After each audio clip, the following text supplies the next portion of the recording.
آپ جن مہاجرین کی حمایت کر رہے ہیں، جن لوگوں کی آپ بات کر رہے ہیں، وہ اپنا ملک چھوڑ کر آئے تھے، بھاگ کر آئے تھے، یہاں بھاگ کر آئے ہیں، اور ان کی ہم 40 سال سے خدمت کر رہے ہیں۔ انہوں نے کوئی کارنامہ انجام نہیں دیا تھا، وہ تو اپنی فورسز سے ڈر کر بھاگ کر آئے تھے، اور ایک ایز اے مسلمان سمجھتے ہوئے، اپنا بھائی سمجھتے ہوئے ان کو یہاں پناہ دی گئی تھی، ان کی خدمت کی گئی، اور آج تک 40 سال ہو گئے ان کی خدمت کر رہے ہیں، جبکہ 15-20 سال سے تو وہ جو UN کی امداد ملا کرتی ہے مہاجرین کے نام پر، وہ بھی بند ہے، اور تمام وسائل پاکستان کی حکومت تمام اپنے وسائل سے ان لوگوں کی خدمت کر رہی ہے، ان کے تمام جو ہے لوازمات پوری کر رہی ہے، اور ان کو روزگار کا موقع فراہم کیا ہے، اور جو لوگ روزگار نہیں کر رہے ہیں ان کو باقاعدہ سب کچھ دیا جا رہا ہے۔ تو آپ ان مہاجرین کی بات کر رہے ہیں کہ ان کو بھی نکال دیا جائے، پھر آپ بات کرتے ہیں آزاد کشمیر کے مہاجرین کی، وہ مسلسل پاکستان کی بقا کی جنگ لڑ رہے ہیں۔ 70 سال سے انہوں نے جتنی قربانی دی ہے، آپ کے گھر میں تو کسی ایک نے بھی قربانی نہیں دی ہوگی، اور اگر قربانی دی ہے آپ کی جماعت میں تو یہی لوگ تھے افغان، جن لوگوں نے آپ کی پارٹی کے لوگوں کو شہید کیا، بلور خاندان کو تباہ کر دیا۔ افتخار صاحب جو آپ کی پارٹی کے اہم عہدیدار تھے، اس کے جوان بیٹے کو کس نے مارا؟ بم دھماکے کس نے کروائے؟ آپ کے جلسوں میں بم دھماکے کون کرواتا رہا ہے؟ آپ کی بلور خاندان کو تباہ کس نے کیا؟ افتخار صاحب کے بیٹے کو، جوان بیٹے کو بم دھماکے سے کس نے اڑایا؟ اور آپ کی زندگیوں کو بھی آج تک خطرات لاحق ہیں ان افغان مہاجرین سے، غیر قانونی طور پر جو مقیم ہیں، جو انڈیا کے لیے کام کر رہے ہیں، جو غیر ملکی طاقتوں کے لیے کام کر کے اس ملک کی سرحدوں کو، اس ملک کی جغرافیائی سرحدوں کو جو ہے غیر محفوظ بنا رہے ہیں۔ وہ تمام جو لوگ جو غیر قانونی طور پر یہاں مقیم ہیں، وہ سب غیر قانونی کام میں ملوث ہیں۔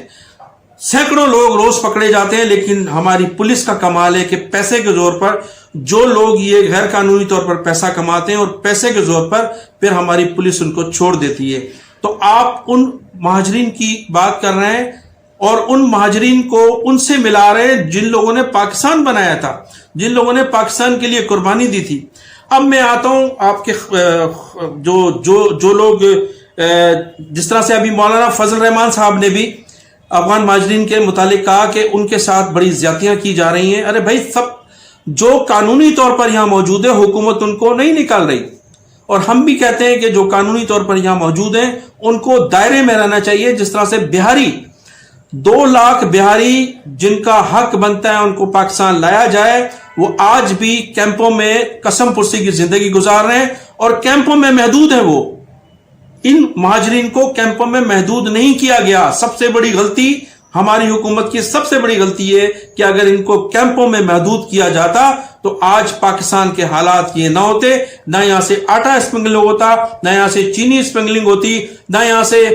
جو ہے ڈالر اسمگلنگ ہوتا، اور نہ ہی 90,000 وہ جو شہید ہوئے لوگ اس جنگ میں، جس میں ہمارے فوجی افسران بھی شامل ہیں، سویلین بھی شامل ہیں، وہ 90,000 شہادتیں بھی ہمیں نہیں اٹھانی پڑتی۔ پاکستان میں گزشتہ 30 سالوں سے، 35 سالوں سے، 40 سالوں سے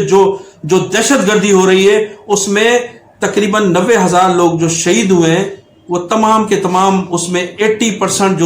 جو شہادتیں ملی ہیں، جن کے پروف ملے، اس میں تمام وہ افغان مہاجرین ملوث ہیں جو غیر قانونی طور پر پاکستان میں مقیم ہیں۔ تو ایمل ولی خان صاحب، آپ ان لوگوں کی حمایت کر رہے ہیں، ان لوگوں کو پاکستان کے ان مہاجرین سے ملا رہے ہیں جن لوگوں نے یہ پاکستان بنایا تھا، ان لوگوں سے ملا رہے ہیں جو آج تک کشمیر میں آزادی کی جنگ لڑ رہے ہیں، ان سے آپ موازنہ کر رہے ہیں ان افغان غیر قانونی طور پر مقیم افغان مہاجرین کا، جنہوں نے ہمارے ملک کی معیشت کو تباہ کر دیا، جن لوگوں نے بم دھماکے کر کے ہمیں دنیا میں رسوا کیا، اور جو غیر ملکی لوگ تھے، سیاح تھے، جو آج اس وجہ سے نہیں آتے کہ انہیں خوف ہے کہ پاکستان میں کہیں دہشت گردی نہ ہو جائے۔ تو آپ ان لوگوں کی حمایت کر رہے ہیں، ان کو ان مہاجرین سے ملا رہے ہیں جو 1947 میں جنہوں نے پاکستان بنایا تھا، جو اپنے ساتھ پاکستان کی ڈگری لے کر آئے تھے۔ پھر اس ملک میں جو ناانصافی ہے اس کی بھی میں آپ کو بتاتا ہوں۔ پاچا خان نے کبھی پاکستان کو قبول نہیں کیا، سرحدی گاندھی کہلوانے میں وہ فخر محسوس کرتے تھے، ہمیشہ پاکستان کی مخالفت کی، لیکن ایک دن بھی کبھی حکومت نے ان کو گرفتار نہیں کیا کہ یہ پاکستان کے مخالف تھے یا پاکستان کے خلاف انہوں نے کام کیا تھا۔ مفتی محمود صاحب، مولانا فضل الرحمان کے والد صاحب، جو جمعیت علماء ہند کے اہم عہدیدار تھے، انہوں نے بھی پاکستان بننے کے وقت پاکستان کی مخالفت کی تھی، اور وہ متعدد بار ان کے سٹیٹمنٹ آج بھی ریکارڈ پر موجود ہیں۔ وہ کہتے تھے کہ پاکستان بنانے میں جو ہے اس گناہ میں، پاکستان بنانے کے اس گناہ میں خدا کا شکر ہے ہم شامل نہیں ہیں۔ ان کی نظر میں پاکستان بنانا سب سے بڑا گناہ تھا، اور وہ کہتے ہیں کہ اللہ تعالیٰ نے مجھے اس گناہ سے بچایا ہے، اور اس ملک میں وہ سیاست کرتے رہے، سرحد کے وزیر اعلیٰ بھی رہے، اور پاکستان میں ان کو ایک مقام بھی ملا، لیکن انہوں نے کبھی بھی دل سے پاکستان کو تسلیم نہیں کیا۔ ایک عالم تو بہت اچھے تھے، شریف النفس انسان تھے، لیکن انہوں نے پاکستان کو کبھی قبول نہیں کیا، اور وہ ہمیشہ کہا کرتے تھے کہ پاکستان بنانے کے گناہ میں کم از کم میں شامل نہیں تھا۔ ان کی نظر میں پاکستان بنانا ایک گناہ تھا، جس پاکستان کو ہم اسلام کا قلعہ کہتے ہیں، اور جس پاکستان پر عالم اسلام کو فخر ہے کہ ایک ایٹمی طاقت ہے، عالمی طاقت ہے، اس پاکستان کے لیے مفتی صاحب کہا کرتے تھے کہ پاکستان بنانے میں اس گناہ میں شامل نہیں تھا۔ تو آپ لوگوں کا یہ کردار تھا۔ مولانا فضل الرحمان صاحب بھی افغان مہاجرین کی حمایت کر رہے ہیں کہ ان کو نہیں نکالنا چاہیے، جبکہ حکومت کہتی ہے کہ ان غیر قانونی افغان مہاجرین کو اس ملک سے نکالا جائے گا۔ پھر میں آتا ہوں جناب نوابزادہ نصر اللہ خان۔ نوابزادہ نصر اللہ خان، جنہوں نے ساری زندگی مرحوم نے مجلس احرار کی سیاست کی، اور مجلس احرار کے پلیٹ فارم سے وہ بھی پاکستان کے مخالف تھے، اور پاکستان میں ان کو اس قوم نے، جس قوم کے وہ مخالف تھے، جس ملک کے وہ مخالف تھے، انہیں بے پناہ عزت دی گئی۔ وہ پاکستان کی سیاست کے بڑے اہم کردار تھے، اور جوڑ توڑ کے سیاستدان تصور کیے جاتے تھے۔ پورا پاکستان نوابزادہ نصر اللہ خان کی عزت کرتا تھا، مفتی محمود صاحب کی عزت کی جاتی تھی، پاچا خان کی آج بھی عزت کی جاتی ہے، ولی خان صاحب کی آج بھی عزت کی جاتی ہے۔ یہ تمام وہ لوگ تھے جنہوں نے پاکستان کی مخالفت کی تھی، پاکستان کو یہ بنانا گناہ تصور کرتے تھے، لیکن پاکستانیوں نے، ہماری قوم نے ان کو عزت دی اور مقام دیا۔ وہ کبھی بھی پاکستان کے حق میں نہیں تھے، اور ایک دن بھی پاکستان کی جو حوالے سے ان کی گفتگو ہوتی تھی، کبھی بھی ان کو ہماری فورسز نے گرفتار نہیں کیا، اس لیے کہ ان کا تعلق بڑے صوبوں سے تھا۔ اور پھر ولی خان سرحدی گاندھی کہلاتے تھے، ان کو پوری اس وقت بھی آشیرواد حاصل تھی ہندوستان کی، اور آج بھی ان لوگوں کو آشیرواد پوری طرح سے حاصل ہے۔ اب میں آتا ہوں سندھ میں، تو جی ایم سید صاحب، جنہوں نے پاکستان بنانے میں بڑا اہم کردار ادا کیا تھا، پاکستان کے لیے انہوں نے بہت قربانی دی تھی، اور ایک تسلسل کے ساتھ قائد اعظم محمد علی جناح اور لیاقت علی خان کے ساتھ مل کر انہوں نے پاکستان کے لیے قربانی دی۔ پاکستان بنانے میں ان کا بڑا کردار تھا، سندھ کی عوام کو موٹیویٹ کیا پاکستان بنانے میں، بلوچستان کے لوگوں کو موٹیویٹ کیا پاکستان بنانے میں، اور پوری قوم کو ایک پلیٹ فارم پہ جمع کر کے انہوں نے پاکستان بنانے میں اس شخص کا بڑا کردار تھا۔ پاکستان بننے کے بعد جب اس شخص کے ساتھ زیادتی کی گئی تو اس نے احتجاج کیا، اور احتجاج کیا تو تا حیات اس شخص کو پابند سلسل کیا گیا۔ زندگی کے آخری دن تک جی ایم سید، سائیں جی ایم سید، اس کی سیاست سے آپ اختلاف کر سکتے ہیں لیکن اس کی شخصیت سے آپ اختلاف نہیں کر سکتے۔ وہ آخری دم تک اس کو جیل میں رکھا، اس کی موت بھی جیل میں ہوئی تھی۔ وہ پیپلز پارٹی کا دور اقتدار تھا، جس دور میں جی ایم سید صاحب ہاسپٹل میں فوت ہوئے تھے۔ تو اس کے بعد اب میں آتا ہوں بانی متحدہ الطاف حسین صاحب کی جانب۔ الطاف حسین صاحب نے اگر اپنی قوم، اپنے کارکنان اور اپنے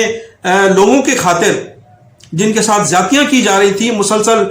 پریس کلب کے سامنے احتجاج پر بیٹھے تھے، جب ان کا مسئلہ حل نہیں کیا گیا تو ان کی ایک تقریر تھی، ایک معمولی سی غلطی تھی ان کی،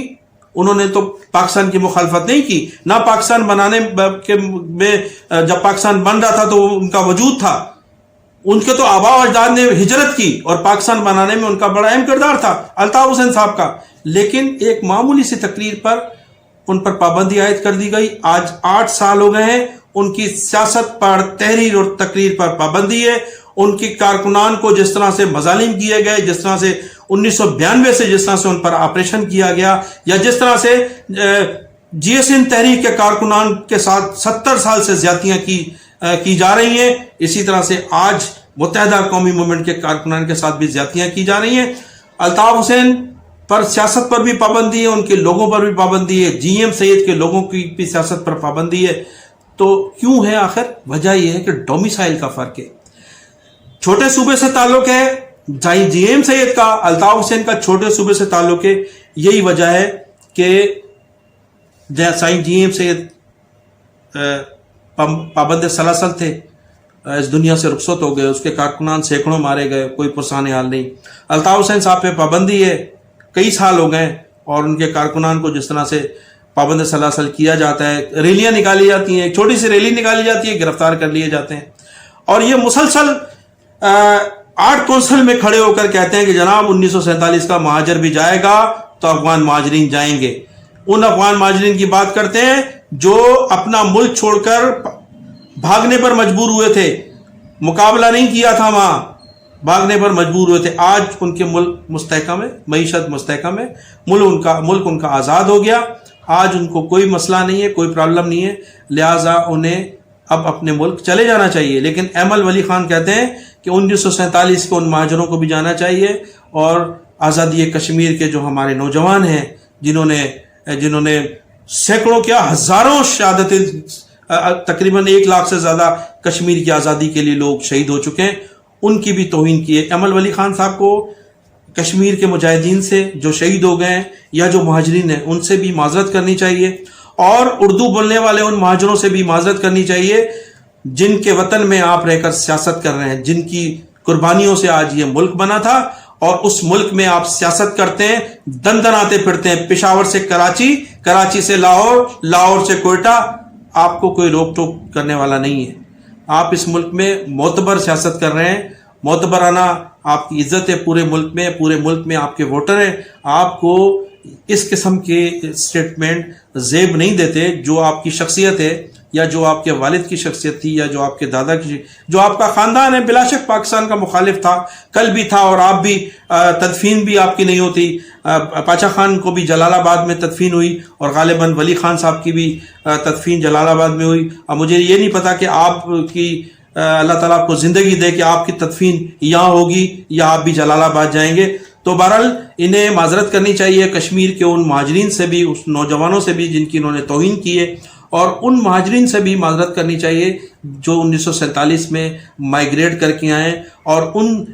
سائیں جی ایم سید کے ان پیروکاروں سے بھی، ان کارکنان سے بھی انہیں معذرت کرنی چاہیے جن کی انہوں نے توہین کی ہے۔ تو میں ناظرین انہی الفاظ کے ساتھ آپ سے اجازت چاہوں گا کہ آپ میرے چینل کو سبسکرائب بھی کیجیے گا، اور کمنٹ سیکشن میں جا کر جو ہے اپنی رائے کا اظہار ضرور کیجیے گا۔ پاکستان زندہ باد۔